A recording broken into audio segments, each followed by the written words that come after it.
We are talking about this today because inflation figures that were recently released in both the US and Europe are historically high, with the CPI rising in October to 6.2% in the US, a level not seen since 1982, and 4.1% in the Eurozone. Inflation is a major topic for the markets in the coming months.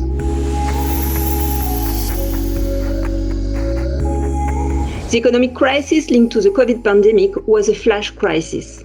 It's as if the light had been turned off and then on again, which has led to a total disorganization of the production and distribution chains.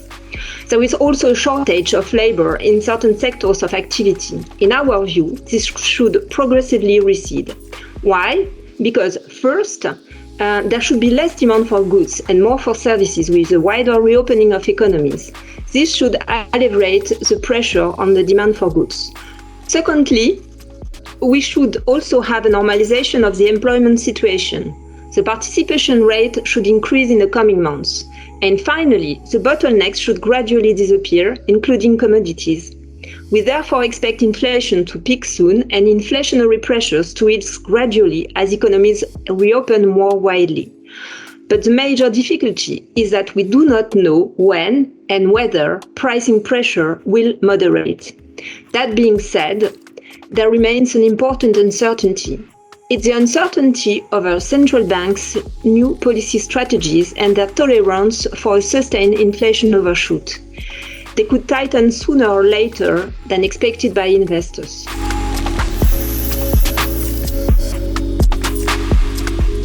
When inflation results in an increase in nominal rates, it has an impact on the valuation of assets. The discount rate for cash flow increases, which results in a decrease in their current valuation.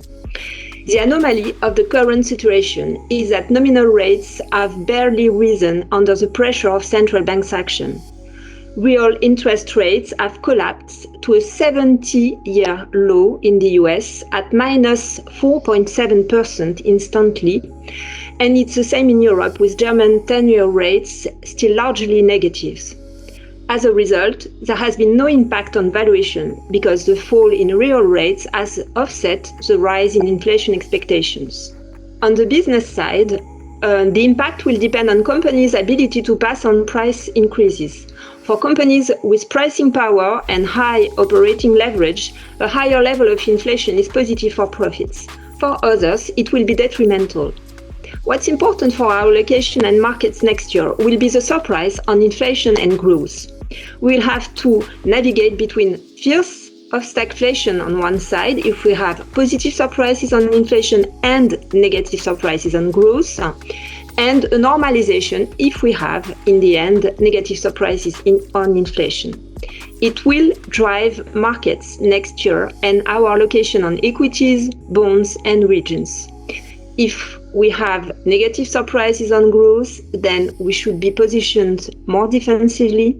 If we have positive surprises on inflation, then increase our allocation to real assets, such as commodities or real estate. The fact remains that investors are not positioned today for persistently high inflation or persistently high growth. So for us, quality companies exposed to growth themes are to be favored. It's a kind of real assets, as is regional diversification towards Europe and certain emerging countries. Real assets such as commodities and real estate should do well if we continue to have positive surprises on inflation. And finally, adding yield with some decorrelations such as absolute return strategies or private equity can compensate for the role that government bonds no longer play in a diversified portfolio.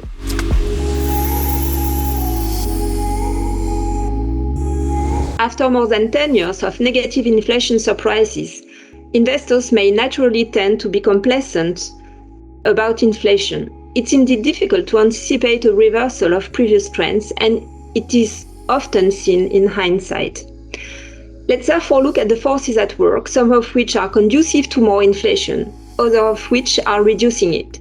Looking at the chart, we see upward and downward arrows that symbolize opposing forces and show the difficulty of reaching a clear-cut conclusion.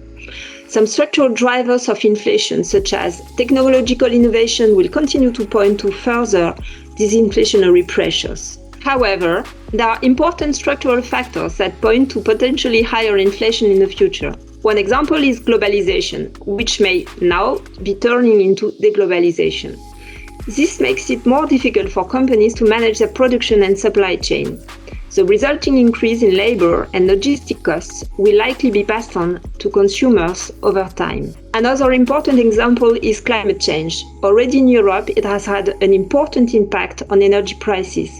We can add to this the costs related to extreme weather events, and the cost of renovating buildings are also likely to increase. One thing is certain, however, sustained higher inflation over time means at some point a price-wage spiral and therefore durable greater bargaining power for workers.